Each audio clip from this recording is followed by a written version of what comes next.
All right, y'all voted, so here we go. So this story kind of recent, and I got receipts too, because y'all know I always come proof. But, you know, every Wednesday, me and this guy, we go out. We found this karaoke spot, and they only have karaoke on Wednesdays, so we went this particular Wednesday. Now, this was not our first time going there, but they food really good, and it was last minute, so we was like, yeah, let's just go there. We get there, and we take a deck of cards with us. We order some drinks. We sitting down, we playing cards, we talking. Now, this guy comes in, he's like, do you mind if I sit with y'all? Because obviously he had came there by himself, but we wasn't tripping, so we was just like, okay, yeah, you can sit with us. So casual conversation, whatever, we playing cards. Okay, cool. A brief spoiler, this man was trying to get on with me while I'm on a date. So of course I'm not gonna be disrespectful, so I text him and I'm like, finesse him or don't. He like, you know what, go ahead and do your thing, I don't care, I'ma just sit here and make sure he don't act crazy. Bet. So you know, we keep playing cards. He like, y'all want some drinks, it's on me, blah blah, whatever. All right, cool. Yup, sure do. So the guy I'm on a date with, he's pretty much letting me run the show. Now, before I finish this story, let's come receipts real quick. So while he's sitting at the table with us, we teach him how to play this card game we playing because it's fairly easy to pick up. After a few hands of it and explaining it, we order food. Okay, cool. Now when the food gets there, my date, we're gonna call him Brian, gets up to go to the bathroom to wash his hands before he starts eating his food. So of course, the guy who came and sat down, he obviously is delusional and it's like, oh, this is my opportunity to try to get on, or at least start shooting my shot. He get to asking me questions like, is this your man? Da-da-da-da. Now mind you, Brian already told me I could finesse this nigga. So I'm like, no, that's not my man. We just friends. Because that's not my man. That's not lying. But that's not my man. He like, oh, so you single? I was like, yep, I sure am. I said, but you're not. Because this nigga has a ring on. He then gets to talking about how he can spoil me. He's like, I could pay your car note. I could pay your rent. You know, I could get you the freshest Nike outfits and gym shoes. Like, you know, whatever you want. Now, I get that I look young, but do I look like a bitch that's impressed with some fucking jogging suits and gym shoes? Sir, please. And I was like, that's little. That's not impressive to me. Like, and you telling me that you could do all of those things is cool, but I'm just the type of person that I don't want to hear all that. If you're going to sit here and tell me about how much money you got, I really don't give a fuck to hear it unless you're going to give it to me or spend it on me. So now he's sitting here with his mouth open like, I mean, but I got money. I'm a trucker. I do this. I do that. I said, okay, give me some money then right now. Put a band in my hand.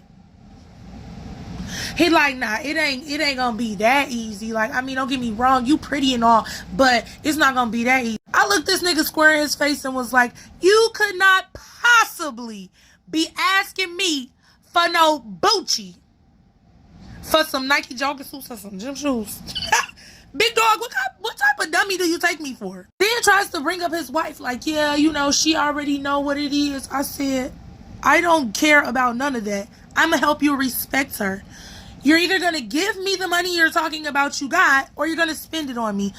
Only those two things am I interested in. He get to telling me about his hotel that's like across the way. I just cut into him some more and literally chew him up, right?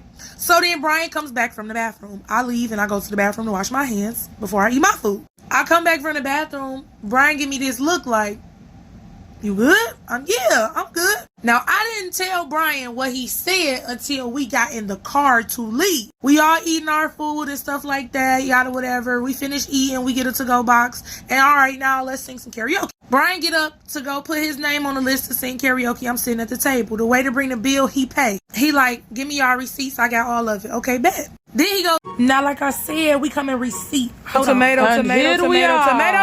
So we drinking, playing cards. Okay, cool.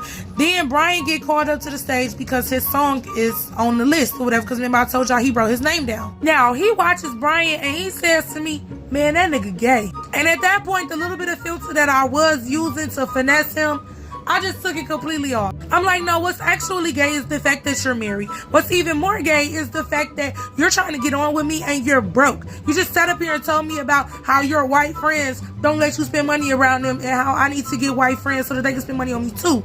Like literally, he really thought that these people was his friends. I'm like, honey, those are not your friends. They make more money than you. That's why your money is no good with them. And they keep telling you that because they understand that you're probably not able to keep up with them. So yeah, I cut him, I tear clean into him, right? He apologizes. Brian comes back to the table, but I'm not done. Okay, so Brian comes back to the table after he sing his song or whatever. Right now, mind you, I just told y'all that this guy paid for all of our food and stuff like, and all our drinks and stuff like that.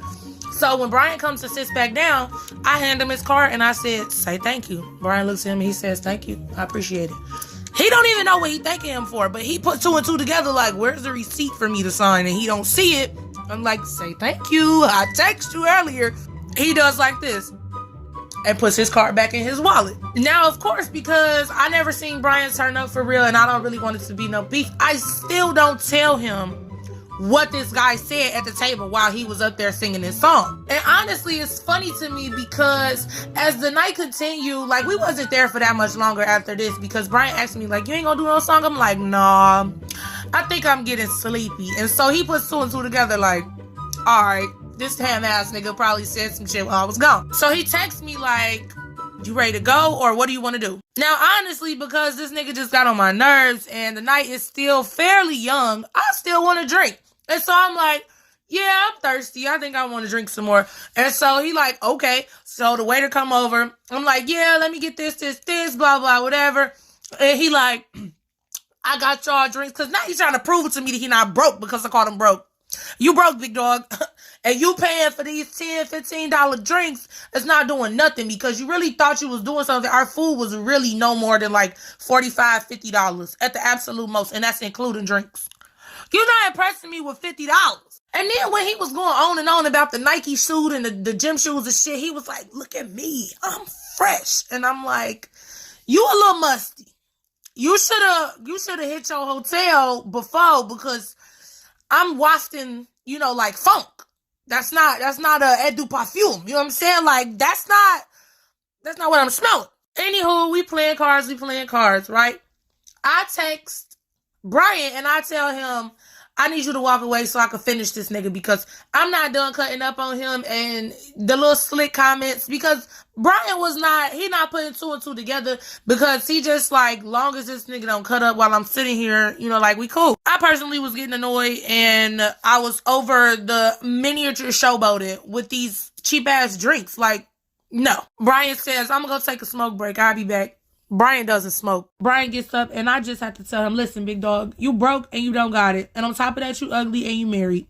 It's not going to work. You sitting up here trying to talk to me about my phone bill, my rent, my car note, all this other shit. It's a dub. Go back to your wife. She's probably sick of your shit too. But go ahead and get a divorce and just start paying for you a prostitute because a bitch like me could never. Feelings done. Brian come back to the table. He's like, she got 5 minutes. He come back to the table, say thank you again, and we leave. So now we walking downstairs. On the elevator, I'm telling Brian some of the stuff that he was saying to me at the table because one thing I did mention to him was the whole him claiming that he could pay my car note and my rent and shit when he went to the bathroom. And when I told him that, he was like, you should have told him that your car note was like $400 and some dollars, $5, and then see what he had to say. But I already called him broke, so it really didn't even matter. So we on the elevator, and I was like, outside of everything I already told you, he told me that he think you gay. Now, part of Brian is cracking up, but another part of him is like irritated because he's like, this nigga got a lot of fucking nerve. Now, even though me and Brian go out, we are not affectionate with each other. Don't ask me why we got a no touching rule. I'm not explaining it, but we're just not publicly affectionate with each other. When the elevator opens, the guy is downstairs. He's smoking a square. So as soon as the guy looks at us, Brian grabs my hand, and now we walking, holding hands, swinging hands, back and forth, right? The guy who's smoking his square, he pissed, he rolled his eyes, he smacked his lips when he walked past everything, right? Brian like, I don't care, we finna hold hands until he can't see us no more. I'm thoroughly entertained because, I'm buzzing, I got me cute little buzz, I enjoy karaoke, some cars, and entertainment. I had a pretty good damn night. Now, the funniest part of all this is that once we get to the car, once we get out of the sight of the man, he lets my hand go and he was like, sorry, I know you got boundaries and I'm trying to respect them, but that pissed me off. So pretty much just the whole ride back to my house for him to drop me off, like, we was just talking about it and laughing and shit, but he was like, you know what? This probably about the wildest date I ever been on, because I don't think I would have ever did this if somebody had told me about this shit up front, but because it's you, it was different, but I wouldn't do this shit again. He like, don't get me wrong. I appreciate somebody else paying for our date, but I don't know. It gotta be a less weird type of motherfucker. So yeah, that was my second weirdest date ever, and yeah. Now, as a shameless plug, I will let y'all know that if y'all want to vote on what story times I tell next, y'all need to follow me on Instagram because I post it on my story, and then y'all can vote. Spoilers, if you're still watching this, my next story time is gonna be how I got my belly button pierced in a trap house. So yeah, stay tuned. Follow me on Instagram, and yeah, I'll see y'all on the next story time. Hey, cousin.